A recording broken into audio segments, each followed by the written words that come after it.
So I want to just go ahead and get right into it. Today we have a LCSW test prep question on the stages of change.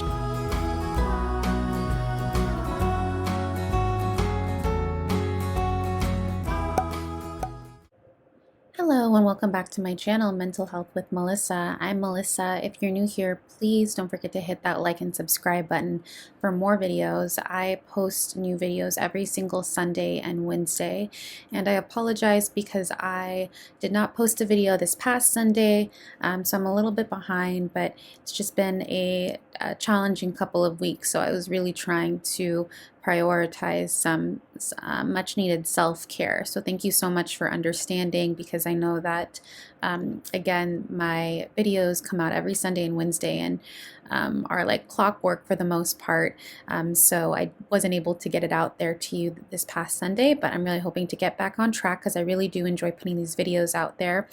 Subscribing to my channel really helps me get mental health information to our communities of color and tons of free LCSW test prep.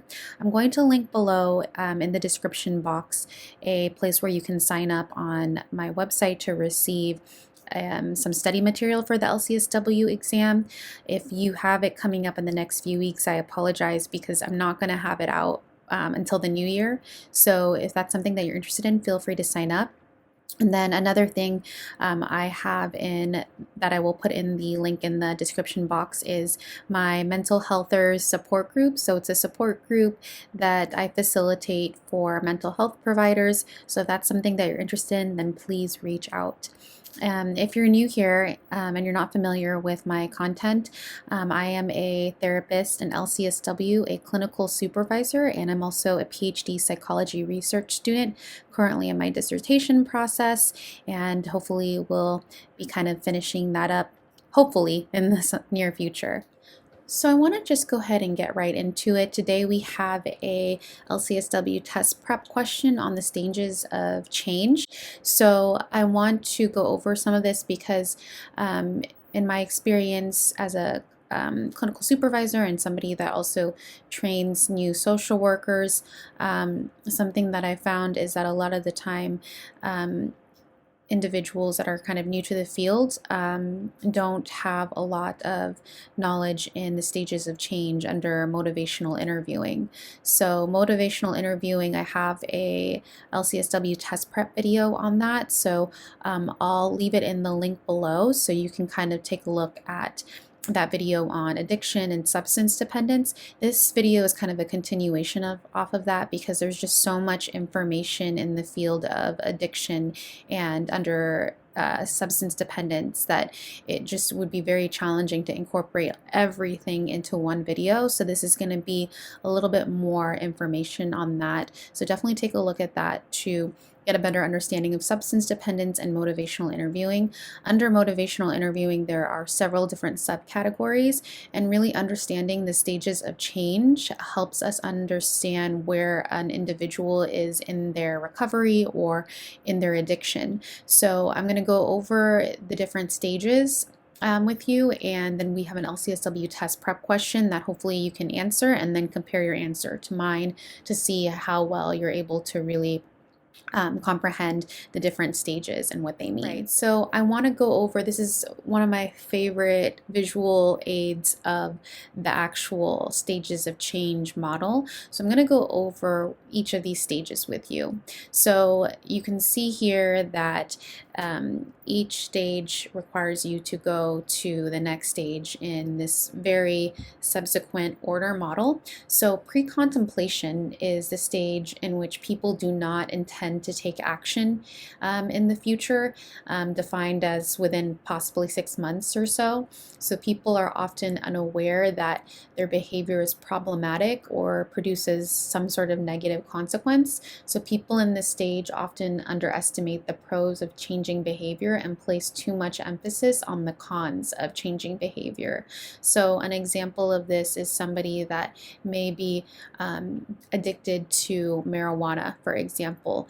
And when somebody, a family member, brings up the fact that this person isn't engaging in family support, family time, or has really been missing a lot of work or social events, the person may say, I don't have a problem, and doesn't want to decrease their intake of marijuana because they don't believe that it's a problem, and in fact, believe that decreasing their marijuana intake will make them more stressed out.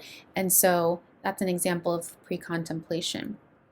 Contemplation is the stage that happens next if somebody has kind of graduated, for lack of a better term, out of the pre-contemplation stage. So contemplation is when someone is intending to start the healthy behavior in the foreseeable future, so within the next 6 months or so, and people recognize that the behavior may be problematic, and a more thoughtful and practical consideration of the pros and cons of changing the behavior is taking place.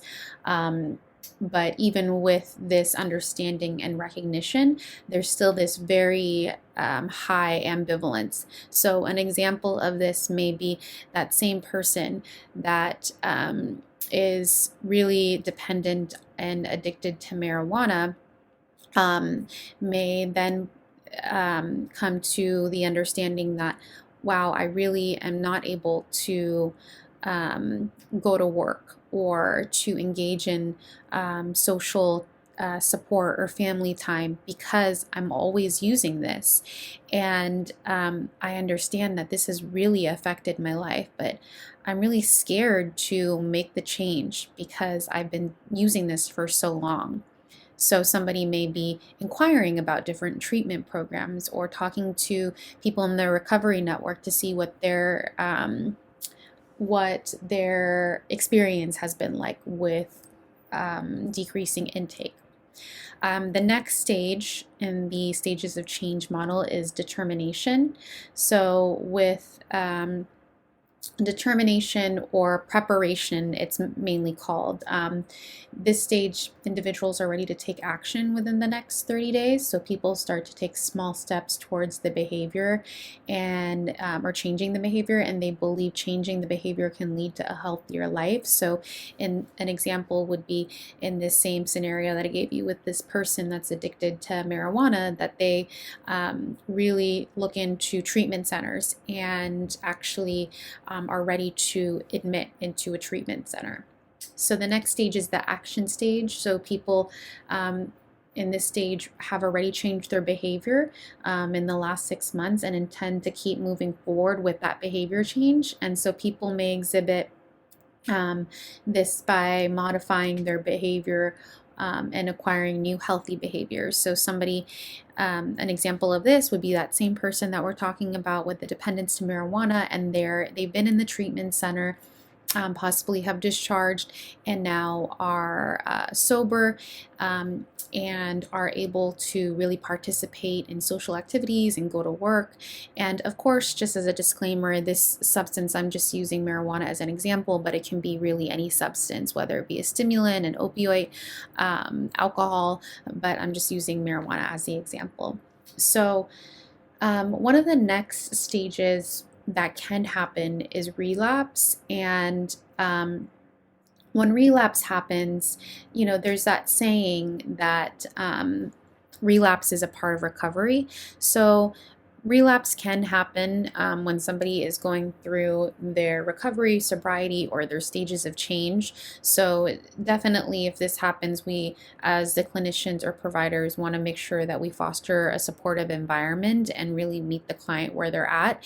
And so this can happen. Sometimes it doesn't happen, which is a great part of this stage of change, because then we see that the person is really able to take this action and continuing it on to maintenance, which is the next step. So with maintenance, individuals have sustained their behavior for a while, so more than 6 months, and maintain the behavior. And this stage, people are really working to prevent relapse. So that's the the main goal of this stage. And so an example of maintenance is that same person that we're talking about that has been discharged from treatment for the past year and is going to 12-step meetings for every a couple times a week, and really maintaining and engaging in that recovery network, and making sure that they're letting know their family members and friends know that they have to make sure that they can't be at specific sorts of gatherings where there's going to be those substances. So that's just an example. And then lastly is the termination stage. So that's not on here, but it's something that some of the I guess the critics of the model would say would be an important part of the stage. So people have no desire to return to their unhealthy behavior. So this is the most ideal stage of the model. And they're not sure they are sure they will not relapse, since this is rarely reached with most people. Like I said, with the way that critics look at this model, people tend to stay in the maintenance stage. So that's why the termination stage isn't even listed on here, on this this model, this image that we see here. And the stage is often not considered in health promotion programs. So in termination, with therapy, sometimes you meet the specific goals, and then termination is a step of the therapy process, but that doesn't always come up in this particular sort of model. So you can really, like it says on here, exit and re-enter at any stage, but I think the ideal purist version of this model is, as it appears on here, how it's like a subsequent sort of flow where each step leads to the next stage. All right, so let's go ahead and take a look at this test prep question. As always, pause here, read the question, answer it, and then circle back to kind of what we go over together, so you can kind of see where you're at with your test taking ability. You work for a treatment center as a social worker and are referred a court-ordered client for recent DUIs and substance dependence. The client states she understands her drinking is unhealthy and should decrease the amount she drinks as she becomes a different person. However, she expresses that she is not sure that she is ready to be sober. Considering her response, the client is likely in what stage of change? Okay, so pretty straightforward responses here, because they're all stages of change options. So let's just make sure that we have each stage of change memorized and know exactly what option is the correct, considering what her response is. So option A, pre-contemplation. So again, pre-contemplation is when you're at this stage where you don't even think that you necessarily have a problem, and changing the behavior is going to be way more effort for you.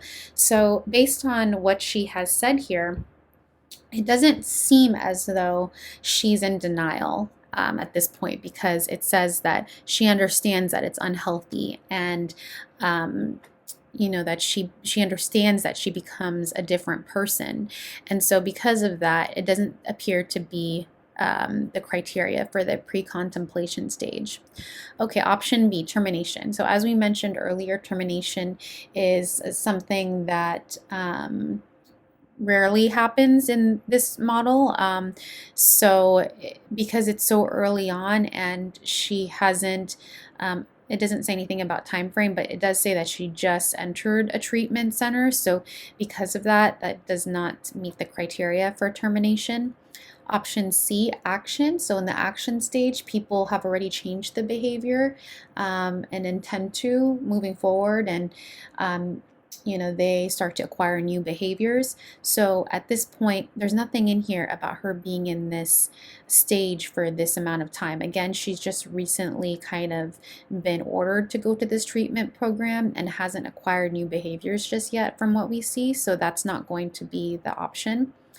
And then lastly, option D, contemplation. So with contemplation, we know from what we talked about earlier that somebody is aware and kind of in acceptance that their behaviors have changed while they're using, and there's still, however, an ambivalence. So that's the main kind of takeaway with the contemplation stage, that there's an ambivalence, there's a fear about change, but they understand. So we have two things going on with contemplation. They understand that their behaviors are different, and that they're no longer in denial, but there's a fear of change. And based on what she's saying here, she understands that it's unhealthy. She knows she's a different person, but she's not sure about sobriety just yet. So because of that, contemplation is going to be your answer for this question. Thank you so much for watching. Please, again, don't forget to hit that like and subscribe button for more content. I really appreciate your support. Leave a comment in the comment section below if you have any questions or any feedback at all. Until next time, managing mental health matters.